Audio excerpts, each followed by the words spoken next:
Welcome to Rethinking Youth Ministry, where each week we hope to raise the bar for youth ministry by asking questions, interviewing thinkers, and having real and honest conversations about what it looks like to lead the next generation.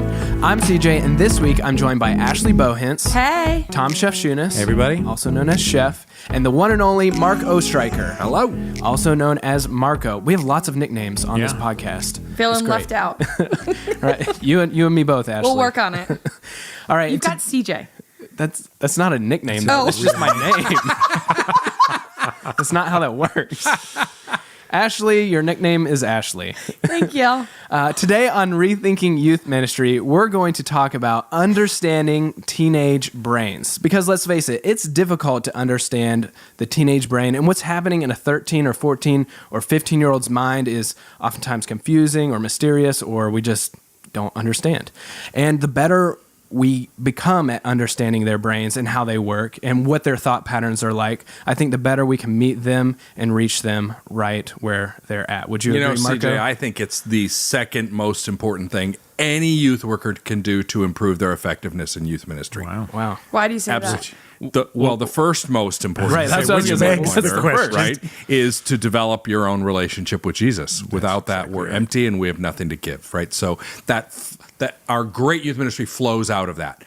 After that, literally the second most important thing you can do, more than learning new programming tricks, more than developing your skills, more than all kinds of other good things, the next most important thing is to understand teenagers. They are unique. They are not the same as us who are adults, particularly if you work with junior hires. They're a different beast. And if you don't understand what's going on in their brain, you will always struggle. And if you grow in your understanding of what's going on in their brain, it changes everything. It impacts how I talk to junior hires, either from up front or in a one-on-one conversation, or leading a small group. It impacts the topics that I'll choose to teach on. It impacts my programming choices, impacts my interactions with their parents. It's the whole thing. So this is really critical stuff. Well, you kind of already answered my first question, which was why is understanding the teenage brain so important? So I'll just jump into the next more obvious question, I guess, which is, so what problems kind of emerge if we have an improper or that we have the wrong understanding of the teenage brain? And I just want to say, as you get going, I'm going to poke back, Marco, and be kind of the layman here who, as we get into some of the brain stuff and that kind of a thing, like we have Ashley who is an educator, we have Chef who is an educator, we have Marco the researcher here. So as you get into this and as you're a researcher, right? Yeah. Hey now. But I'll be the layman here and poke if I don't understand something. Okay, poke away. Yeah. Chef, were you going to say something? Well, I was just saying, as an educator, I'd agree. Like when I figured out the middle school brain, I went home and relaxed a little bit about what I was doing as a middle school teacher back in the day. But I mean, it just changes the way you say things, approach things, and it's just so important. So I think you're right. Yeah. So to your question, so yeah, CJ, what about the problem? Understanding? Yeah. Just causes us to make all kinds of wrong assumptions about why teenagers act the way they do, and causes us to wrongly assume that they're understanding things in the same way that we're understanding things. The other problem, besides a lack of understanding being a problem, the other problem is looking at the teenage brain with the wrong set of assumptions. The other way that people can really get this wrong is the lens or the assumptions they bring to even this study of teenage brains or any developmental issues. And I think it's best framed in this giant, monumental, critically important question. Are you ready for it? It's a big deal. Here we go. Do you see teenagers as a problem to be solved or as a wonder to behold? Wow. Do you see them as a problem to be solved or wonder to behold? This is the question. I would suggest that somewhere roughly 90% of adults in America see teenagers, maybe it's 95% even, see teenagers as a problem to be solved. And Because they have to live with them?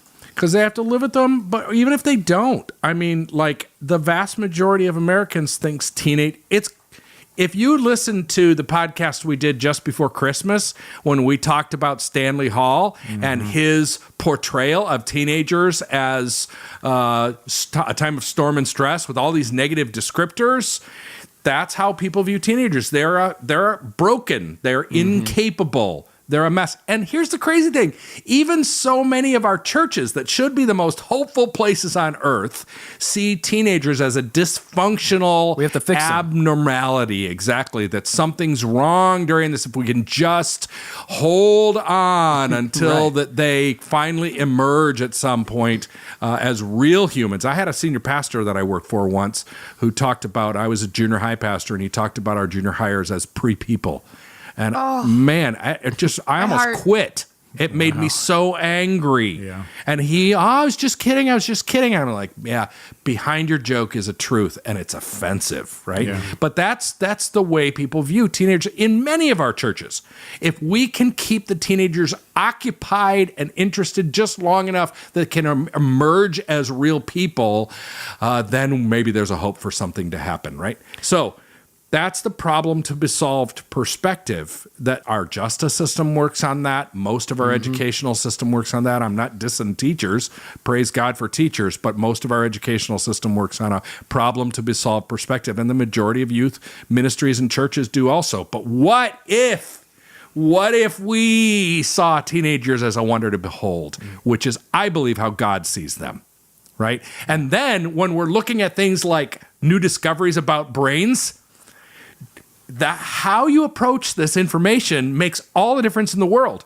The researchers that are studying brains right now and are looking at teenage brains and going, wow, we just discovered this new thing. The researchers are come to it from a neutral perspective, but how it's reported is almost always done in a problem to be solved perspective.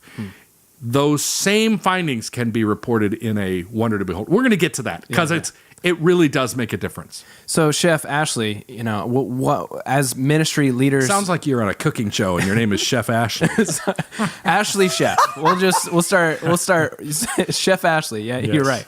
Well, I'll start using I'm your name definitely first. not a chef. So Why do you two, as educators, coming from the system that Marco was just talking about, moving into ministry and leaders in ministry, why do you think it's important to understand the teenage brain, and what problems have you seen emerge when maybe you or maybe even your small group leaders have had their problems to be fixed mindset instead of wonders to behold? actually, the most common response I get when I tell people I work with middle school students or people who work with middle school students is "Oh, I'm so sorry," and like really, Right, that yeah. is their response. I mean, And- I'm a middle school small group leader, and I get that. They're like, "Oh man, yeah, that must be a calling. Or it's that That's- or it's that patronizing, oh, God bless you. I know, Marco, it is that. It's like, wow, God bless you for working with those devil children. I don't know. Yeah. Right. But- And I what I've learned is it's really because people don't understand who you're working with. And so often parents come to you the same way and they're like, "What? I don't know what's happening with my middle schooler right now. Like, I don't know what happened to them. They didn't used to act this way. Now they are." And I think some of the most beneficial conversations when I do talk with parents is helping them understand the developmental changes that are happening in their kid's brain, in their kid's body, in their kid's emotions. And then all of a sudden the parent views their kid totally different because you it's can so extend awesome, grace totally different when you understand what somebody's going Yeah. through.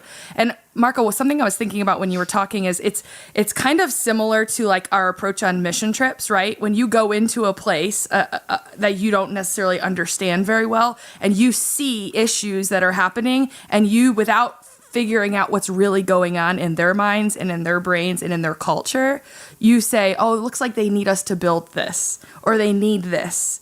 And you go do that as a team. But then what you find is the need was really different than what you thought it was because you didn't understand their culture. You didn't understand what was really going on. And so I think that has like severe implications for poverty relief efforts, just like it has severe implications for how we minister to middle school students or high school students. I'd agree with everything you guys said, but as you know, as a practitioner, as a pastor, I had two major adults that I was talking to all the time, and it was parents and small group leaders. And I used to love to talk about this. I can't believe the terms you use, because I would use the term, they're not problems to be solved, but people to be loved through a God-ordained process, and that something amazing is happening. And that you can appreciate it, though it's confusing during the time. What's happening is really a good thing. Yeah. I mean, some of those things I would say all the time. I was like, this is a good thing because, or they can live in your basement the rest of their life. Like we want them, to move out someday as much as we. And this process is important, and so you should really appreciate it. Same with small group leaders, though. It was like, when a small group leader comes out and says, I could only get those 6th grade boys to focus for about 8 minutes. Wow. That's pretty amazing. Top, bro. It doesn't get much better than that. Let me shake your hand. That's incredible. And and people's shoulders just drop and they relax. Yeah. Because they feel like they can't solve this problem named Jimmy, or Jenny or whatever it is. But I just think it's important that we're constantly talking about this, like you just described it, a wonder to behold, a process that's just important. And what if this isn't? What if it's? What if the fall never happened and adolescence was still here? You know what I mean? It's not this broken thing. It's God's process in a lot of ways. Yeah. I'm sure there's lots of broken things in the midst of it, or a great opportunity for those broken things, but. And I think that's what I love so much about what we do at Orange, specifically in the Phase project. And if you don't know about that, we can put some stuff in the show notes for a link for it or whatever. But the whole idea of the Phase project is every phase a child goes through, you can leverage distinct opportunities to have influence in that area. And it's just a phase. You don't want to miss it. Mm-hmm. And so it kind of takes... As opposed to, I can't wait they're out of it. Exactly, because people use it as in a negative way. A lot of times it's just a phase. It's just a phase. But here it's just a phase. Don't miss it, because there's certain things that you can do in this phase to influence how they see themselves, how they see God, and how they see the people around them. It's what I love also about the curriculum that we write, and I'm totally biased in saying this, but there are a lot of curriculums that are theologically sound, a lot of curriculums that are biblically sound, but there are not a ton of resources out there that are developmentally sound, and I love that it infiltrates every resource that we produce as an organization. Mm-hmm. Well, thank you both for sharing. Marco, Ashley, Chef, I want to start diving into, we've teased this enough. I want to start diving into some of this. Dive into the brain matter, so to speak. So Marco, what is the science and this research telling us about the teenage brain, and maybe more specifically, what's changing from the adolescent brain or in the adolescent brain? Sure. Yeah. Well, let's divide our conversation into two halves. Okay. There's the second half we'll talk about. Brain. I was just thinking the same thing. Dad We're going to talk about this in two hemispheres. So the second half that we'll talk about are some things that are new findings in the last 15 years that really should have implications on how we do ministry. But the first half is really not a new finding. It's something we've understood for a long time, and that's more the developmental reality of the brain in adolescence, and particularly young and middle adolescence. And to boil a whole field of study down into just a little nugget, it's the onset of abstract thinking. So preteens and children are limited in their thinking capacity to concrete and black and white modalities, right? So they can't consider nuance and paradox and things like that, right? And with puberty comes this, I love to kind of imagine it in my weird little creative space as God's puberty gift. It's like Johnny turns 13 and his family throws him a puberty party, and under the puberty tree in the corner are a bunch of gifts, and one of them is beautifully wrapped because it's from God, and the little tag says, "Dear Johnny, happy puberty, love God." And inside, somebody make him that t-shirt, please. Inside this box a new political party. A brand new thinking ability, and it's abstract thinking. It's fresh out of God's storehouse, and it's cellophane wrapped, and Johnny takes it and installs it into his brain. It's like a muscle. It's not actually a muscle, but it's like a muscle that's never been used. And with the onset of puberty comes the capacity for abstract thinking. Now, it's important that we phrase it that way. It's the capacity, but it's like an unused muscle that hasn't been used, and it takes years of use. Uncoordinated, right? It's uncoordinated. Right. So your 7th graders are not going to be great at abstract thinking, but they have the capacity, right? And we need to help them with that. And your girls are probably a little in front the girls of the are guys. definitely, Yeah. especially as junior hires, definitely ahead of the guys for sure. Now, what is abstract thinking? Somebody might be wondering. Give us some examples here. Again, giant field of study, narrow it down to 2 factors. There's lots of other factors, but the 2 biggies for our discussion purposes here today, third-person perspective and speculation. So speculation is considering what if and why questions.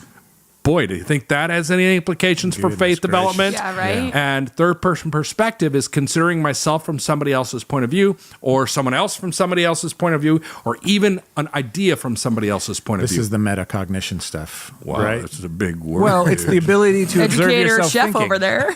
Well, this is so when I was first introduced to this was the concept that helped me understand middle and high schoolers a ton, and the fact that it's uncoordinated. But we all the time observe ourselves thinking. So it's this almost like we're floating above ourselves thinking. And so for the first time, you can kind of sit back and you hear yourself ask questions that scare you. And for a middle schooler, or somewhere in there, every kid for their faith has to ask the question, do I believe in mom and dad's God?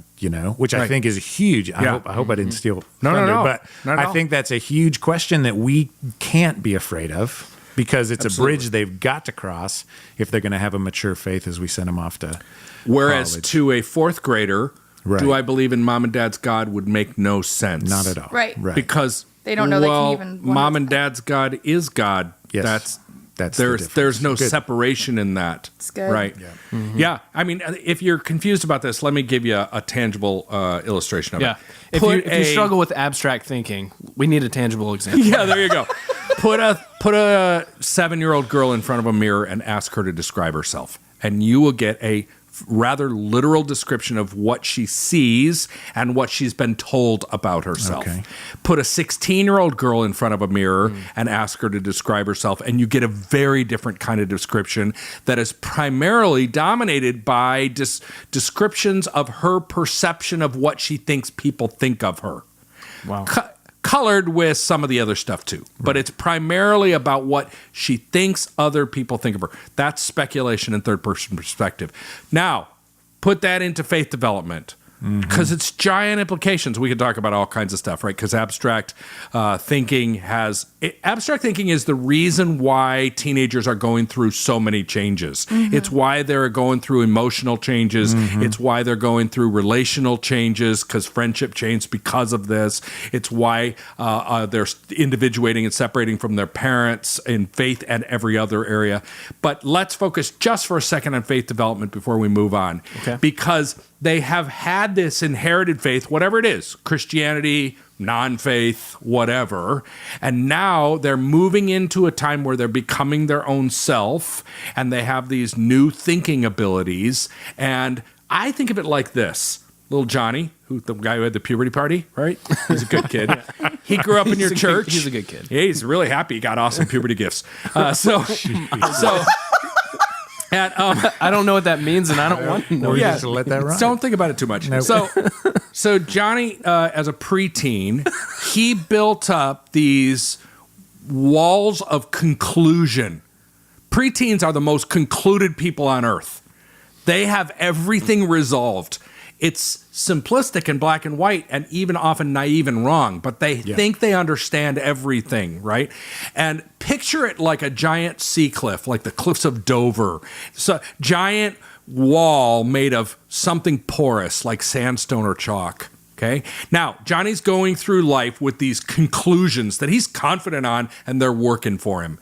And he moves into his young teen years, and questions start to come up based on experience. It's very rare that a young or middle teen would just cognitively think, I'm not sure my belief about this thing is good enough anymore. Instead, it comes up because of experience. That, I'm not sure my belief is good enough might come up for like a 17 or 22-year-old. But if they're 13, it's, I prayed for my grandpa to not die from cancer, and he died. And I always believed that God would answer my prayers if they weren't selfish and if I really meant it, right? And he died. So now I don't know. I haven't meant anything more in my life. I've never meant anything more in my life. And now what do I do about my belief about prayer. And that's like a giant wave crashing into that seawall, and it starts to erode it. And now Johnny's got three choices. Do I reject this belief about prayer? He doesn't have to reject his whole faith until later on it would become Swiss cheese because there's hardly anything left, right? Do I reject this bit about prayer and just think, well, I guess that was just a little kid thing, so I don't believe in prayer at all anymore? Or do I just say, well, it's good enough because it's all I've got, and that's why our churches are full of moral adults who don't have a vibrant faith because they have an 8-year-old's belief system. Right.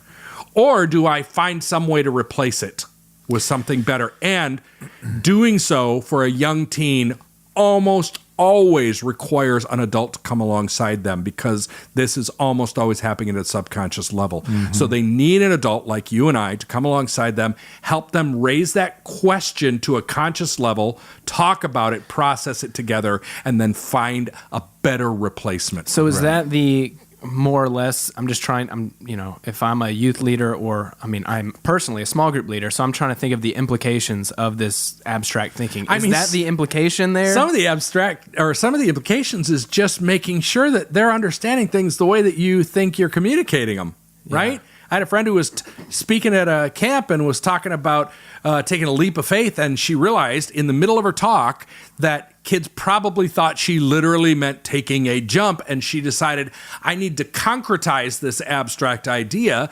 And so she made a quick parallel reference to this thing you could jump off down by the camp's pond into the pond. The blob or something. Something like that. And half the kids thought it was awesome and half were terrified of it. And she talked about how you don't know what it's like till after you jump off and made this parallel. Afterwards, this little girl came up to her and said, I really want to become a Christian, but I'm afraid to jump off the tower by the pond. So concrete. Right? So concrete. Right. And so, part of the giant implication for us is don't assume that they are hearing you the way that you think you're communicating. You have to check for understanding. That's particularly critical with young and middle teens. Becomes a little less essential with older teens. It's just that's one part of it. Understand that what their understanding might be different, but it's also think about what are the things that we can do to help them exercise their speculation muscle. Look, if they can get better at speculation and third-person perspective, that helps them grow their faith. Yeah. We want them to do that. So they won't naturally go to speculation, especially younger teens. So we have to take them there because the capacity's there, but not the strength in that area. So we ask speculation questions to get them to go there because that assists them in the development of their faith. Wow, that's awesome. So Kara Powell in Sticky Faith, I think, would put it, that it's not doubts or questions that hurt a kid's faith. It's unprocessed doubts or questions that would hurt the faith. It's good. I think that's good stuff. No, I would say doubts and questions are not only normal, they're essential. Essential. I think that's exactly right. But going back to the example about prayer, it's like they have, when something happens or they have an unanswered prayer, it's not, what I'm hearing is it's not just making sure they understand what you're saying, checking for understanding, but it's also checking in with where they are in their abstract thinking about that prayer and helping them take steps and find the best solutions. Would you agree with that?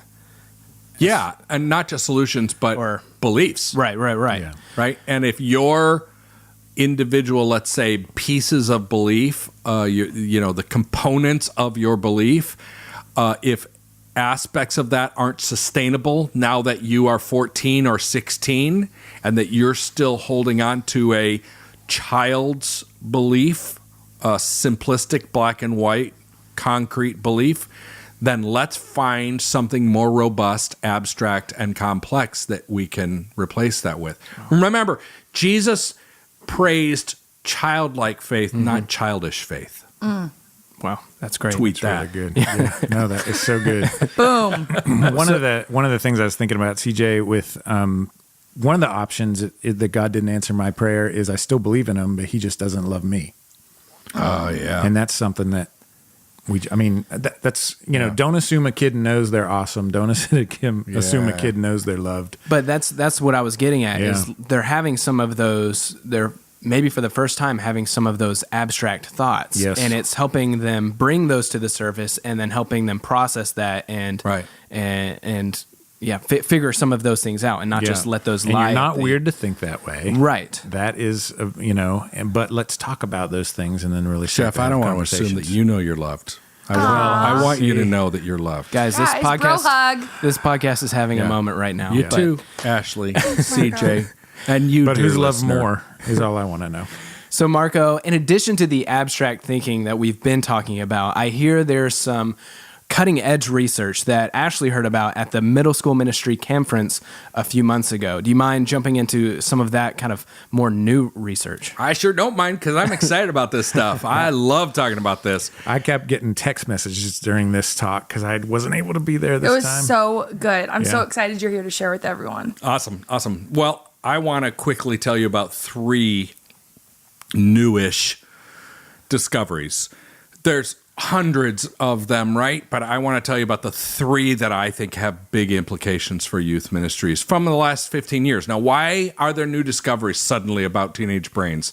The reason is that in the history of medical science, we did not have a good understanding about child or teenage brains because nobody had ever seen a healthy live brain of somebody that age. They had looked at them in autopsies and they'd looked at them during brain procedures when they were there for other purposes other than studying them. Right. And it wasn't until the invention of the MRI roughly 15 years ago when we were able to have real-time live non-invasive scans of healthy brains. And so suddenly giant ahas, like one aha was prior to the invention of the MRI, all scientists and doctors thought that the human brain was fully developed on average by about age 6. And suddenly, oops, no, it's more like 25-ish. Wow. Just a little bit of a difference. Just a little bit of a difference, right? And so one of the 3 things I want to quickly talk about is there are 2 parts of the brain that are significantly underdeveloped in teenagers. They are the prefrontal cortex, which is, you don't get hung up on the fancy, heavy $6 word, right? It's the front of your brain right behind your forehead. If you put your hand right now across your forehead. Everybody put your hand on your forehead. I'm doing it right now. Right where you had a soccer ball. Right. People right here. Where you head a soccer ball. Yes. Yeah. Right. So it's right behind that I appreciate spot. the extra instruction, though, actually. Yeah. Like, that forehead. Thank you. That forehead as opposed to the other one.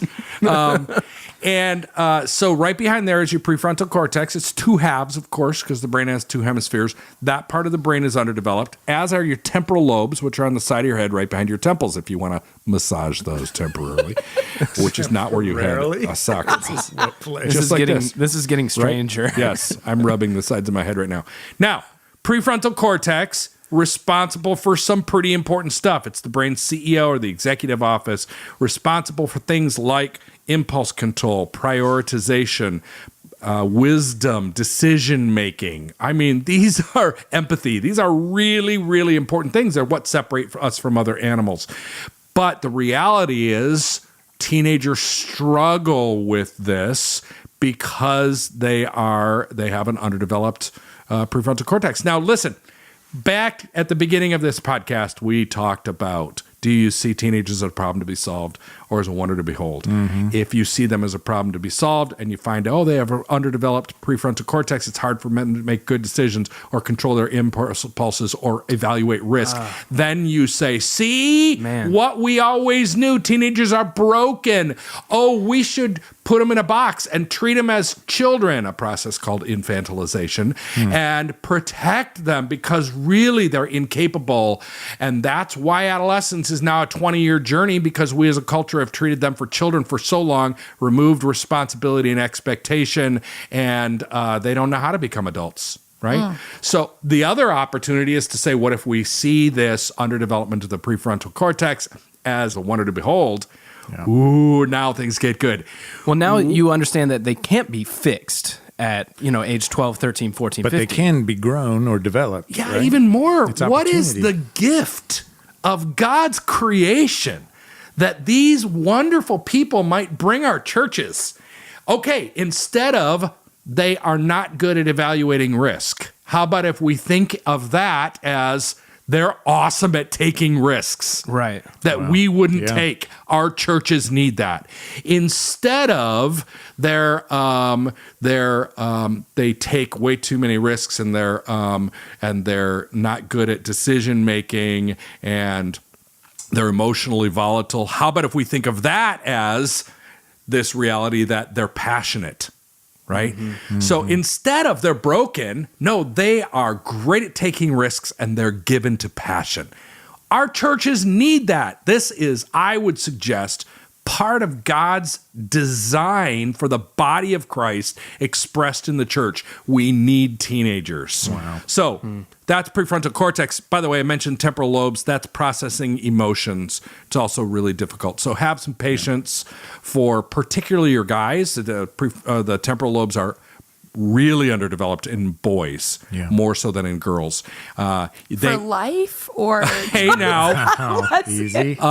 they need us to be their surrogate temporal lobes. They need us to help them understand and process emotions. Okay, that's number one of the new findings.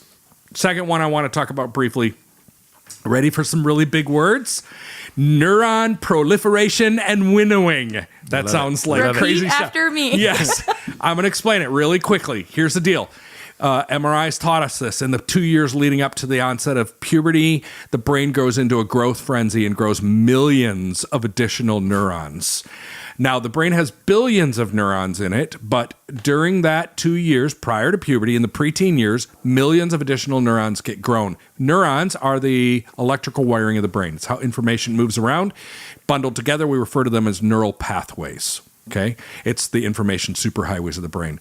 At puberty, a toggle switch is tripped, and the process reverses itself. That's the proliferation up to puberty, the winnowing after puberty. And in the 2 to 4 years following the onset of puberty, young and middle teen years, millions of neurons are cut away, eliminated, not just put pruning. into. Is that what Yes, it's called exactly. Yeah, okay. It's not just put into dormancy where they could be revived later. They're actually eliminated. They're gone. The fascinating thing is how they're eliminated. One of the lead researchers in adolescent brain development works at National Institutes of Health. He calls it a use it or lose it principle. Those neurons and neural pathways that are dominantly used in the young and middle teen years get to stay in play for the rest of life, and those that are not get cut away. This is why somebody who immigrates to a new country prior to about 14 years old picks up the accent of the new place they move. Oh, wow. But if they move after about 14, they retain the accent of their country or region or whatever of origin, right? That's why. It's because of this change. If you want to be a brilliant soccer player, you better be actively playing soccer during your young teen years. Not because there aren't millions of other factors of training and body and other stuff, but you have to develop the mental capacities for processing how to be a good soccer player. That's awesome. Now, all of this question is much more than a scientific neato thing. It's a giant question of stewardship for us in youth ministry. How do we want to steward the opportunity we have to be involved in shaping teenage brains for a lifetime of vibrant faith?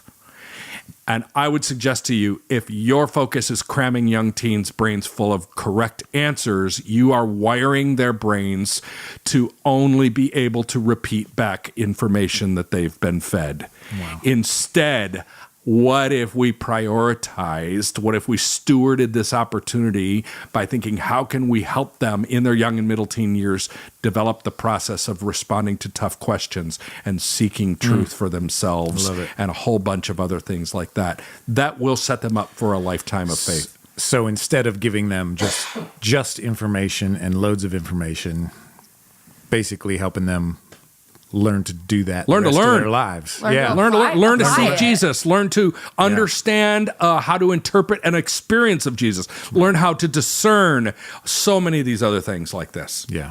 I love that. So can you give us an example of what that looks like, as far as you said, the neuron proliferation and winnowing, all that kind of stuff, but it really gets down to, helping them develop the process of responding to tough questions instead of just finding correct answers? Or well, it's just the question is how you use your brain in your young teen years predicts how you will use it for the rest of life. And yes, we can learn new things, but it becomes more difficult to learn new things.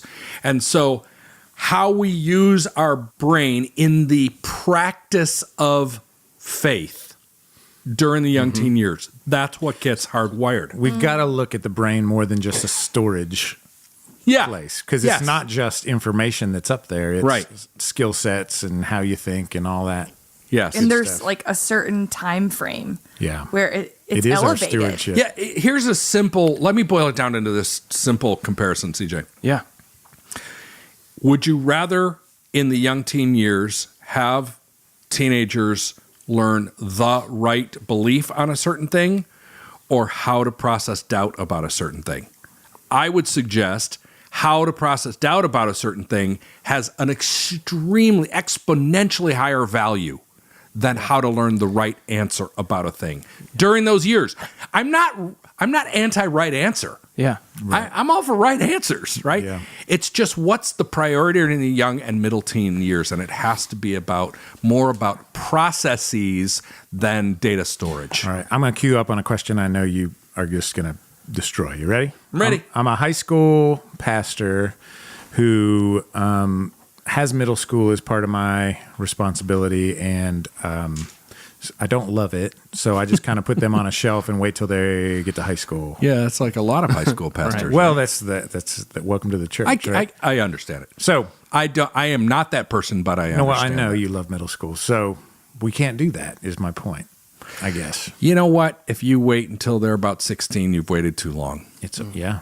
You might as well just. I'm going to use slight hyperbole, which I've been known to do in my life, which I've never done before. Right. If you wait till they're 16, if you wait till they're in high school, yes, God can still do stuff, no question. What a waste! I mean, it's just too late. Mm-hmm. Why wouldn't we want to build on something rather than starting from scratch? Right. The challenge is just so much. It's difficult to point to, or it's difficult to measure. That their ability to process, as opposed to you can't just measure. Right.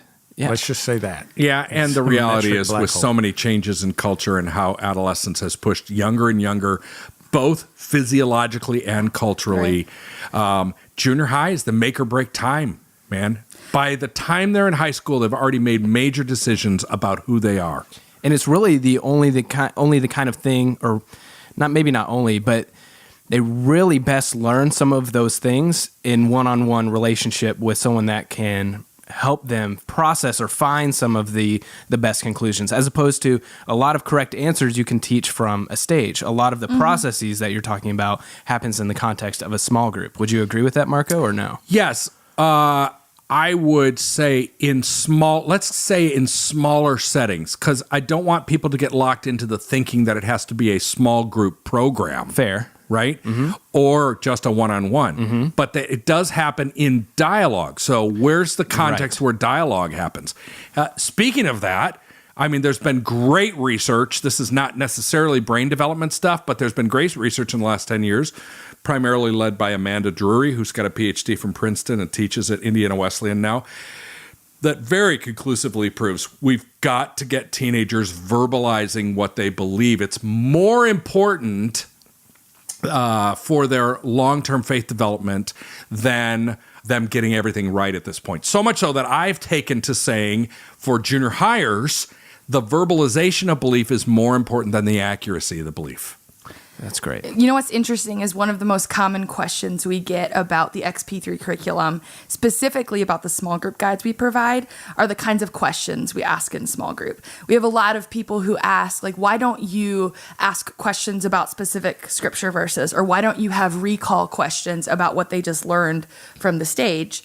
And our answer always is exactly what you just said, Marco, is how do we help them apply it? How do we help them engage where they can express doubt and questions, and they can share stories, and they can share their opinions on something or form their opinions on something? So really our focus in the XP3 curriculum during small group time is exactly that, is how do we help them do something with what they just learned so they don't lose the information? Awesome. Okay, the new thing. Ready? Yeah.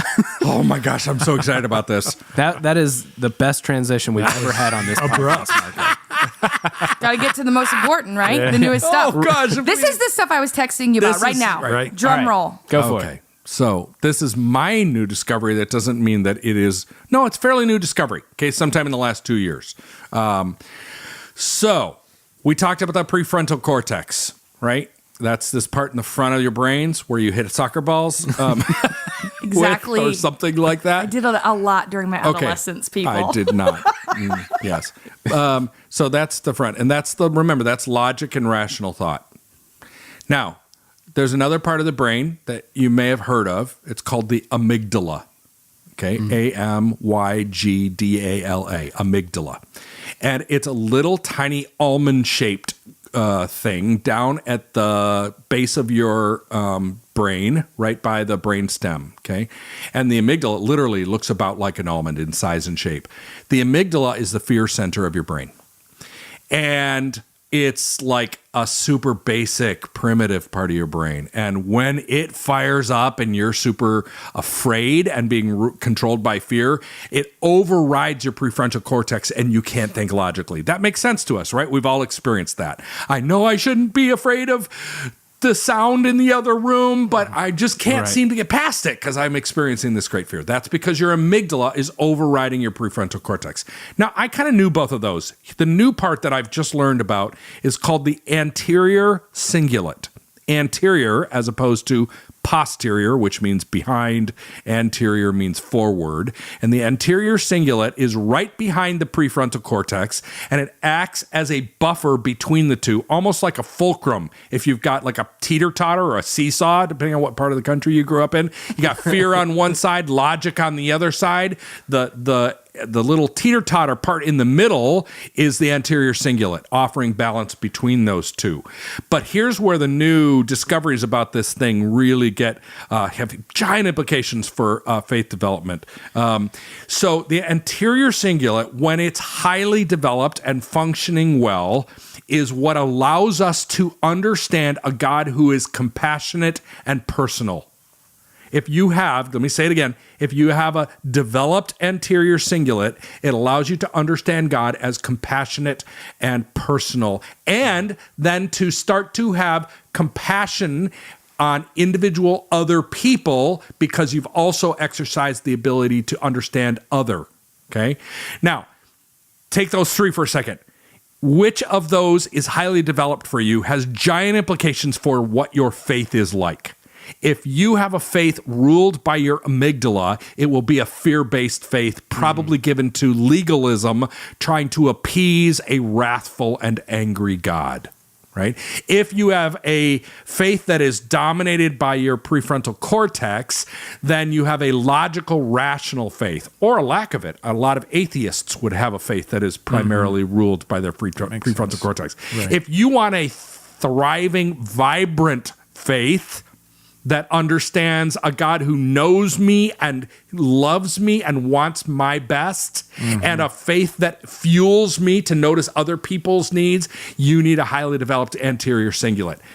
Now, how do we get it? Yes. Oh my gosh, this is so cool, you guys. So there's these two leading neurologists. They're not Christians. One's a naturalist, which is a nice way of saying atheist, but he doesn't like that word. And the other is spiritual. But he decidedly says in his writings that he wouldn't call himself a Christian. To me, that gives credibility to this because they're not Christians propagating Christianity, but they're so pro-Christianity, pro-faith, let's say. Okay. The number one way to grow the anterior cingulate, prayer and meditation. Wow.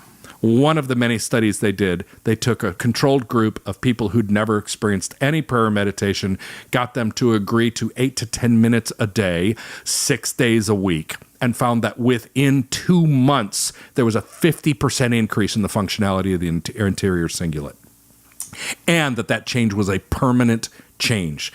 That after 2 months, those people reported back having a completely different understanding of God, and of noticing other people's needs, seeing themselves in a different light in response to who God is, as well as compassion toward other people. You said 8 to 10 minutes a day. 8 to 10 minutes a day for 2 months. But it has to be daily. This is critical because so much of our practice of youth ministry is we think, well, if we have kids gather together twice a week and we do these things, that's great. Yeah, sure, it is great, but it doesn't impact the anterior cingulate. It has to be daily. So we should pray without ceasing, right? maybe? No, Yeah. really. This Well, is no. how this is what was my point of the Yeah. talk.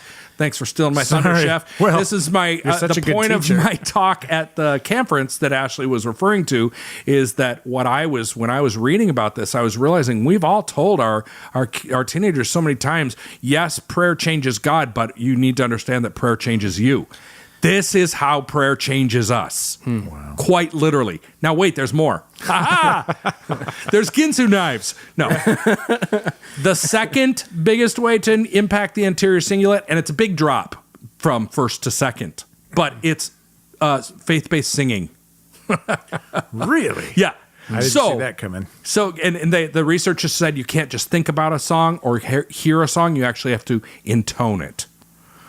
So you have to actually verbalize it and sing. Can't just mouth the words like. And it's not just singing any song. It has to be kind of meditative, singing, faith-based song. What about Christian rap? If that's faith-based Is that singing to you, I think. I'm just okay. I Go don't ahead. know. No, I didn't. No, it has to have. They said Derailed us. I've got a 8-year-old who's a rapper. For this part, it has to actually have some like tonal implication, some tonal stuff I mean, I was to it. kind of joking, but I was actually I kind of know. wondering. So listen. Is that the same? Let me wrap this part up. If you and I, let's start there, would commit to 10 minutes a day, 6 days a week of meditating on the goodness of God or a scripture verse or something like that, and end that time by singing a Chris Tomlin song. Let's go with Chris Tomlin. Yeah. Sure, that's Okay. the first name that came Sure. to my mind, right? End that by singing Oceans. Oh, that's too long. Better is one day. You, by doing that, play an active role in framing and building the capacity of your brain to have a vibrant Christian life. Wow. Now, the youth ministry question. So shouldn't that be our top priority in youth ministry? We do all these other good and important things, and we do all kinds of things that aren't that good and important.